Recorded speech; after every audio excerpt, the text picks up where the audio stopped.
Mid-South was basically the original territory was Oklahoma and Arkansas. And it was the promoter, the owner was uh, Leroy McGurk. Yep.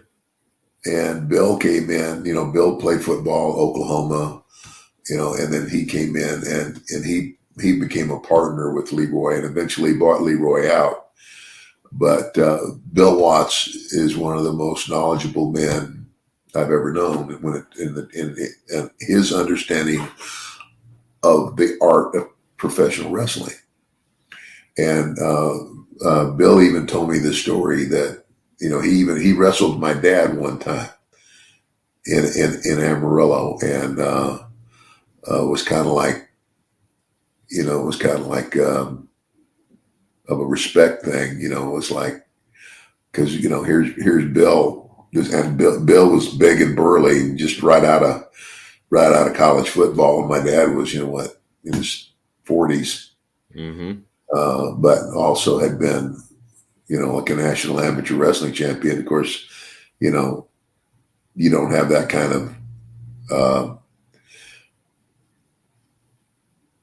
you're not in that kind of shape when you're 40 or 40 whatever. Anyway, but Bill just said that my dad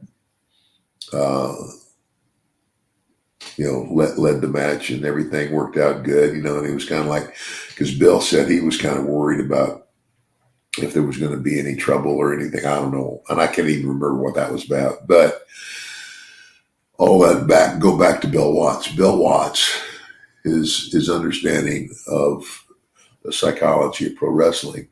I didn't realize how fortunate I was to have started my professional wrestling career working for him. Not to mention the fact that the other thing that Bill was very good was bringing in very talented pro wrestlers to his territory. Yep. Well, I had the pleasure of being exposed to all of them, being in the ring with all those guys who would lead me as well and teach me the trade.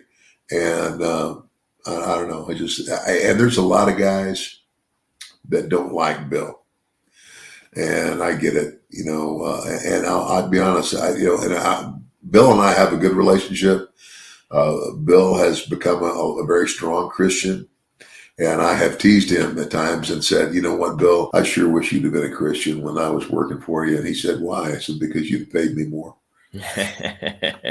and he laughed, which meant he agreed. When's the last time you talked to Bill?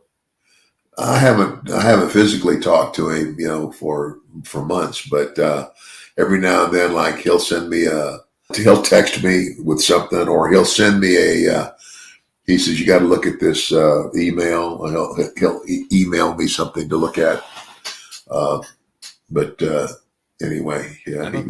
Boy, the idea of Bill Watts sending a text message, that's a mind blower for me. I would have never guessed. But man, he'd make a hell of a guest on here. Just saying, if you ever connect with him, I'd be happy to have him on. And I think you'll find that he's sharp as a tack, man. I mean, he's a very intelligent guy.